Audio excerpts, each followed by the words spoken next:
This is the modest Mavis made by Mule Resophonic Guitars in Saginaw, Michigan. I've been fortunate enough to own this thing for around a year and a half, and I can confidently say it is one of the coolest, vibiest, most unique, and inspiring guitars I've ever played. So for today's video, I wanted to do a couple things. First of all, I just want to showcase this amazing guitar because Matt, Ike, and the Mule team up in Saginaw are just such nice dudes and do such incredible work that I want to sing their praises whenever I can. I've been to their shop and they seriously make some of the best guitars on the planet. But second, for today's video, I'm going to do a slight modification to the electronics of this guitar. I'm actually going to add a tone knob to it.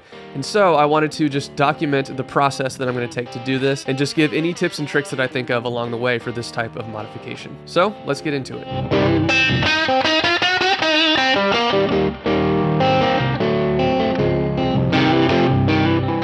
So first of all, what is this thing? Because obviously it's very unique looking. The Modest Mavis is essentially a hybrid between a solid body electric guitar and a resonator guitar. As you can see, the body is thin, it's not thick like an acoustic or anything, and it's just a solid piece of wood with a big cavity carved out for the resonator cone right here. I honestly forgot what kind of wood the body's made of, but it's some sort of roasted something. The neck and the fretboard are roasted maple. The pickup is a low output mini humbucker wound at Mule guitars. The bridge is a single cone biscuit bridge style resonator, which if you don't know is one of the three main historic types of resonator cones. This is the type of cone that originally came in national metal bodied resonator guitars back in the 1920s. Acoustically, it sounds like this.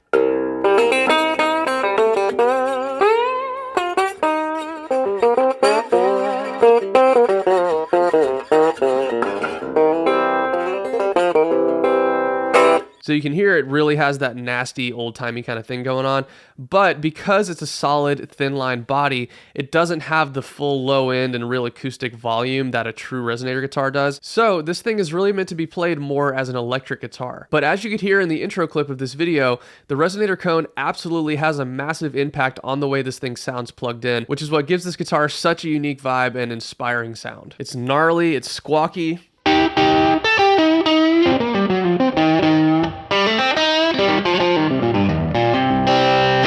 It has a very loud, sharp attack, but a very short decay, so the notes really punch out and then die off quickly.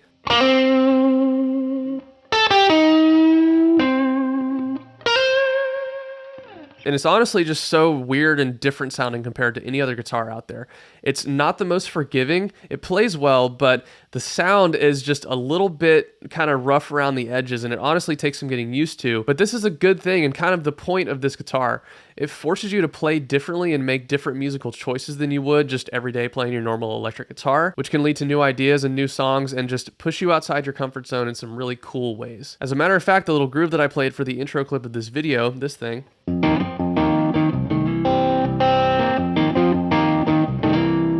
I literally came up with that on the spot 2 minutes before I started recording, just messing around on this guitar. So this thing is an absolute inspiration machine. As you can see, it's not just a slide machine. Mule sets them up to where you can play both slide and non-slide on them comfortably.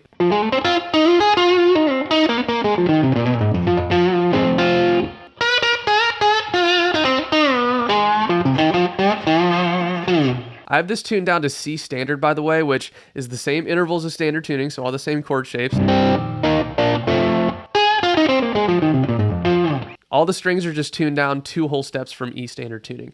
And I feel like the low tuning really, really complements this guitar and just has such a just low growl and just, I don't know, it just has a really cool vibe to it.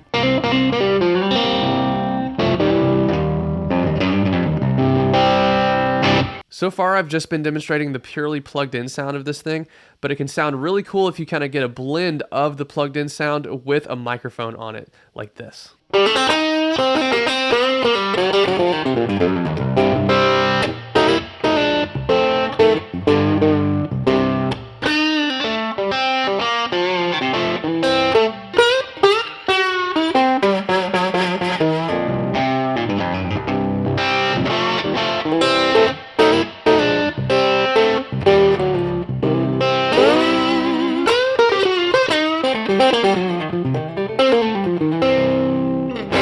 But now moving into part 2 of this video, I've decided that I want to add a tone knob to it. The reason is when you have a guitar that's wired up this way with just one volume knob going straight to the output jack, when you turn the volume knob down, you lose treble. And for me, that's both a good and bad thing with this guitar. So first of all, I like that because I typically am going to run this just into a, either a crank tube amp or something simulating that like I am today, which is the Universal Audio Dream 65, like a crank deluxe reverb pretty much. So when the volume is all the way up, it's the most distorted my sound is going to be. When the volume knob's on 10, sometimes to me, this guitar can sound a little bit too edgy and a little bit too kind of like bright and stringy sounding like this.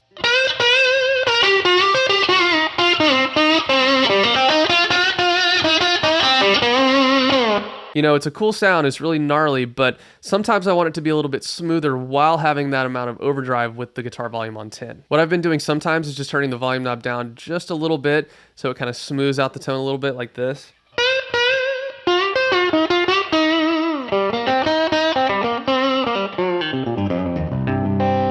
But again, what if I wanted to sound like that, but just louder and more distorted?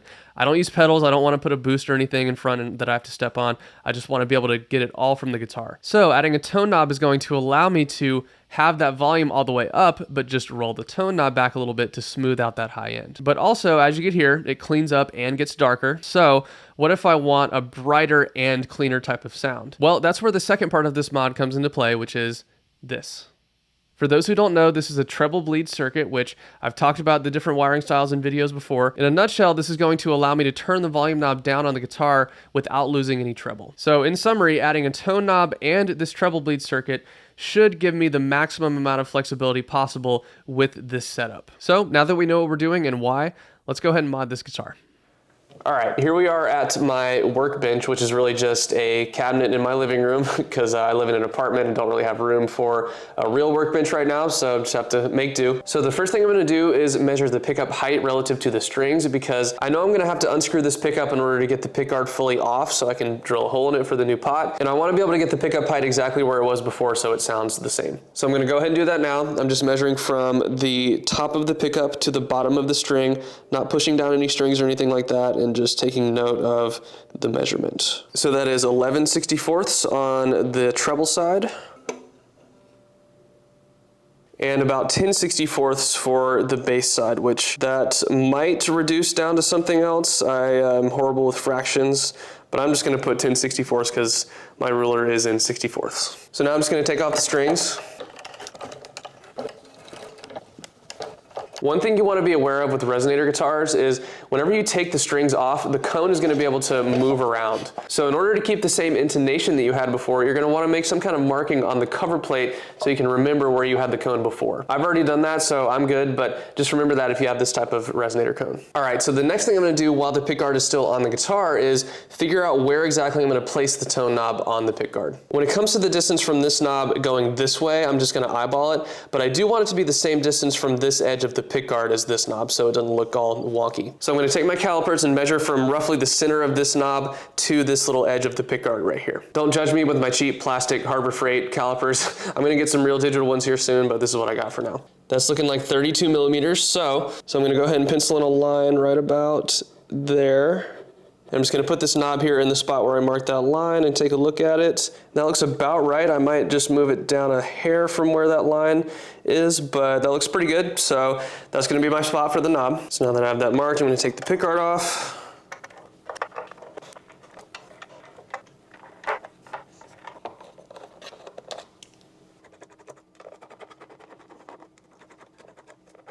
And finally, I'm going to take the pot off of the pickguard, which I'm using one of these Music Nomad spanners here. These are really good and they won't scratch up your finish or your pickguard or anything like that.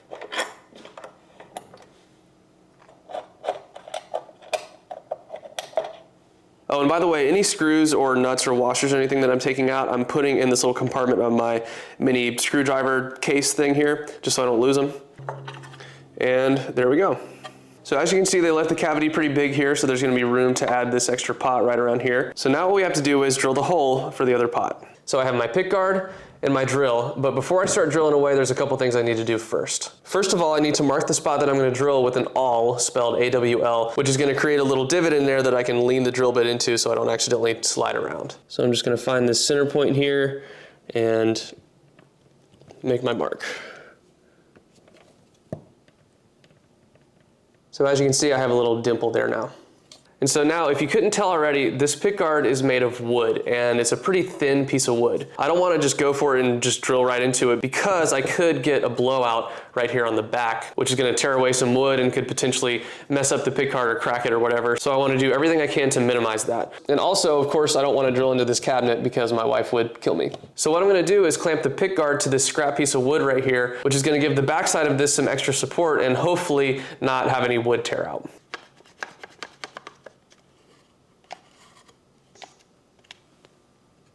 All right, it looks like we're good to go. So first I'm going to drill a small pilot hole with a small drill bit here.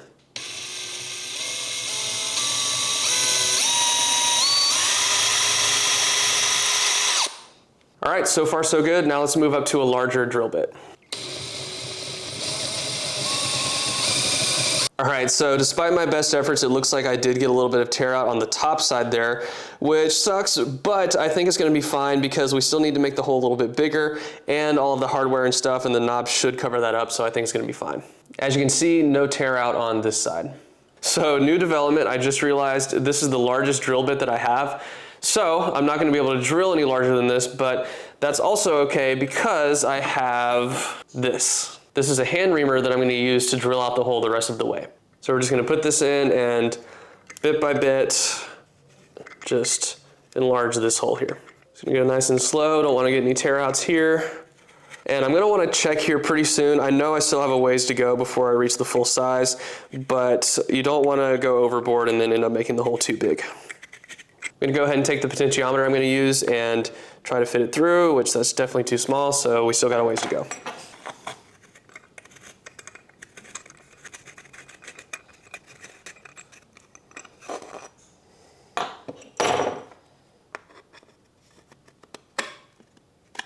All right, so now it technically fits through. I am going to widen it just a little bit so it's not too snug, but we're pretty much there.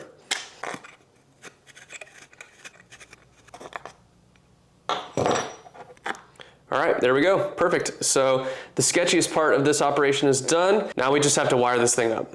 So this is the pot that I'm using for the tone knob. This is a CTS Pro 250K audio taper pot. I prefer audio taper for both volume and tone. Some people say they like linear more for tone knobs, but not me. I think the best kind of most gradual sweep is with an audio taper pot. And I went with 250K because first of all, that's what the volume pot is. But second, my other guitar that's made by Mule Resophonic, which is my Mulecaster, also has 250K pots and this same treble bleed circuit. So my goal here is to essentially replicate the same exact wiring setup that's in my Mulecaster in this, because the controls work really well and it cleans up great and the treble bleed sounds nice and natural in that guitar. So the first thing we need to do is prep this pot for soldering. So what we have to do is kind of scratch it up a little bit so the solder will stick to the back of the pot a little bit better. I always just use a fine flathead screwdriver and just kind of scratch it up in the spots where I know I'm going to put solder. So my ground is going to go here, so I'm just going to scratch up this spot right here. So you can see I have that scratched up right there, so that's where my solder is going to go.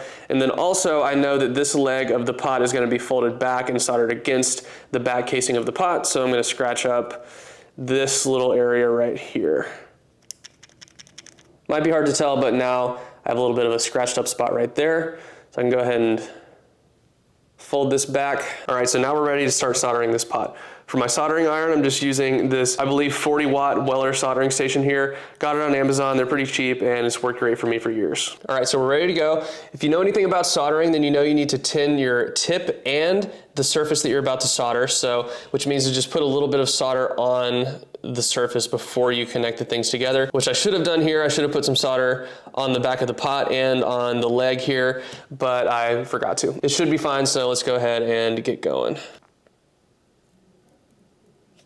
All right, our first connection's done. Looks like it's on there pretty solid. Now I'm gonna give the pot a couple minutes to cool off so I don't accidentally overheat it and burn up the components in there. All right, it should be cool by now, so let's go ahead and put a little glob of solder right there where we scratched it up before, where our ground is gonna go.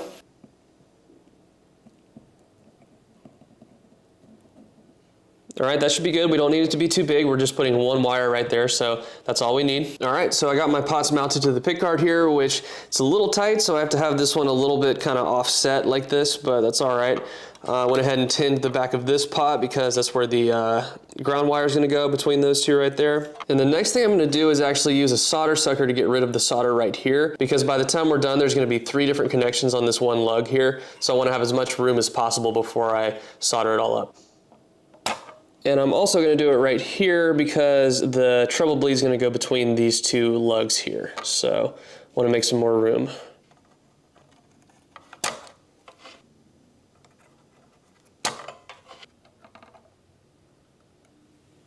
All right, so our treble bleed is in. I'm just gonna leave it like that for now. Once I actually solder it in, I'm going to kind of tilt it up just a little bit so it doesn't accidentally touch the back of the pot here and ground out. All right, now it's time to get our tone capacitor in here. This is an orange drop 0.022K, which is the typical kind you'd see in Gibson guitars, and I honestly like them in any type of guitar, whether it's Gibson, Fender, humbucker, single coil, whatever. These have the best kind of gradual sweep to them to me. I do like to use the Bumblebee style caps when I'm trying to be more vintage correct in, say, like a Les Paul or something, but for this is gonna work just fine. Again, this is gonna be real tight in here, so I'm gonna have to kind of finagle this.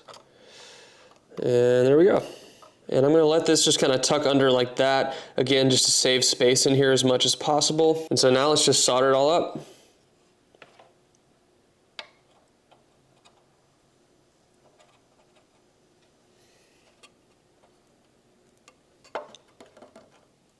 I'll just clip off the excess.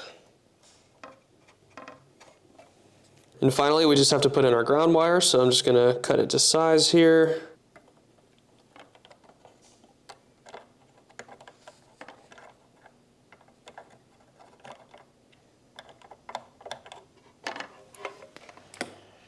All right, and I believe we are done. So I'm just gonna flip this back over and make sure everything fits in here. All right, so I think we should be good to go. We just have to put the pickup back in, restring it, and see how it sounds.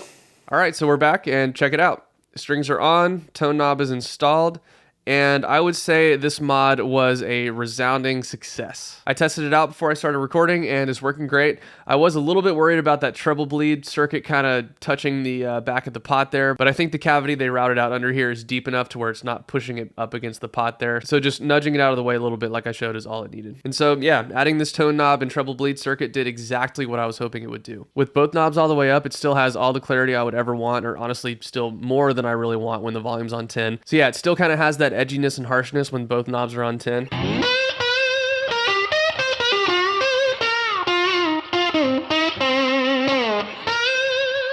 But now all I have to do is turn down that tone knob a little bit, and it sounds exactly how I was hoping it would sound.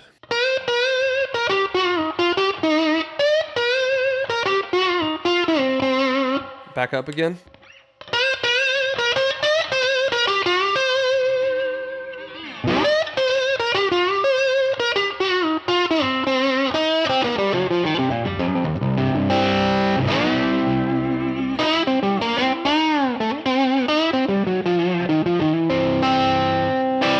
It mellows out that harsh top end just enough, and it still has that kind of guttural, squawky kind of thing going on, but just smoother. But now if I turn the tone knob all the way up again and turn the volume knob down, it cleans up, but it doesn't lose any treble like it did before. It's nice and clean and clear and sparkly sounding with the volume knob turned down.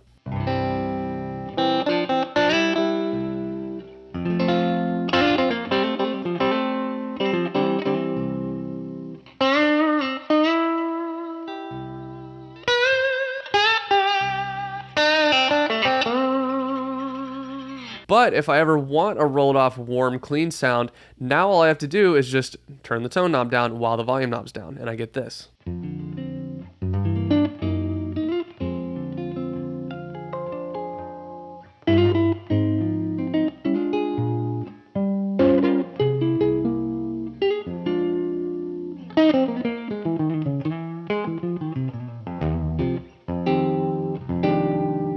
So yeah, I am super stoked about this mod. I'm so glad I did it. I already loved this guitar before, but now it is even more flexible, has even more options while still being simple and preserving all of the vibe that this thing had before, but now is going to be even more usable for me. And I can't wait to see what new ideas and songs this thing inspires. And don't forget to go check out Mule Resophonic Guitars. Link to their website, YouTube channel, and Instagram is in the description down below. Like I said before, they're super nice guys, and Matt Ike, the founder and owner of Mule, is in this for all the right reasons. He's just just so passionate about putting inspiring, vibey, cool instruments in people's hands. The hype is real with these guitars, and they seriously need to be seen in person and played to be believed. So go check out Mule. So yeah, I hope you guys enjoyed this video. If you could please like, comment, subscribe, and click the bell notification icon to get notified whenever I post new videos. It truly does help out my channel a lot.